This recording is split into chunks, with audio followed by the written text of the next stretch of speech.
नमस्कार, बातमीपत्रात आपल्या सर्वांचं स्वागत. पाहूया किनवट येथील धम्म परिषदेतील घेतलेला विशेष आढावा. संजय सिरसाट हे प्रतिनिधींशी बोलत आहेत. राज्यातील 25,000 अनुसूचित जातीच्या विद्यार्थ्यांसाठी विविध ठिकाणी वसतिगृह उभारणार असून यात किनवट, माहूर तसेच हिमायतनगरचा समावेश असेल अशी घोषणा राज्याचे सामाजिक न्याय मंत्री तथा संजय सिरसाट यांनी रविवारी रात्री किनवट येथे केली. किनवट येथील समतानगर आयोजित 14व्या जागतिक बौद्ध धम्म परिषदेच्या मार्गदर्शन करताना ते बोलत होते.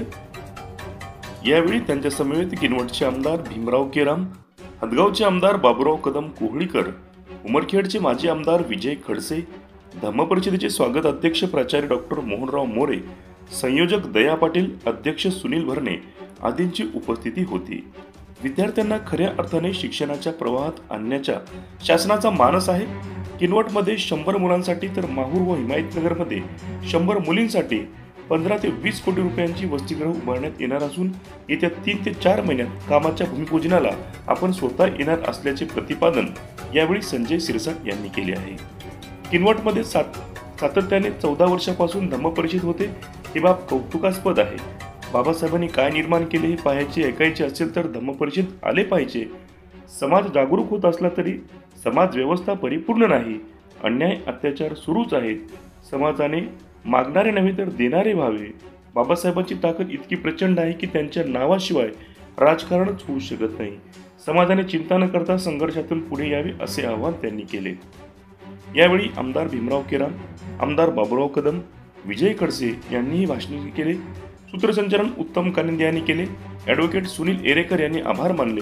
मंत्री संजय सिरसाट यांनी शहरातील गजानन महाराज मंदिर तसेच संतागार वृद्धाश्रमास भेट दिली. त्यांच्या समवेत महायुतीचे पदाधिकारी उपस्थित होते. विनोद पवार, किनवट. मी आजच आता समाज कल्याण अधिकाऱ्यांना बोलवलेलं आहे. माझ्यासोबत आमदार आहेत, त्यांनाही सांगितलेलं आहे माझं टार्गेट या महाराष्ट्रामध्ये 25,000 विद्यार्थ्यांना हॉस्टेलमध्ये ठेवण्याचं आहे. म्हणून आताच मी त्याची घोषणा त्यासाठीच करायला इथं आलेलो आहे.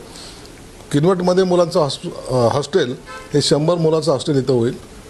यांच्या मतदारसंघामध्ये हिमायतनगरमध्ये 100 मुलींचं हॉस्टेल आम्ही तयार करतोय आणि माहूर येथे तिथे 100 मुलींचं असं हॉस्टेल, त्या तिन्हीकडे मी आज त्याची घोषणा करणार आहे आणि येत्या 3 ते 4 महिन्यामध्ये याच्या कामाची सुरुवात सुद्धा होईल.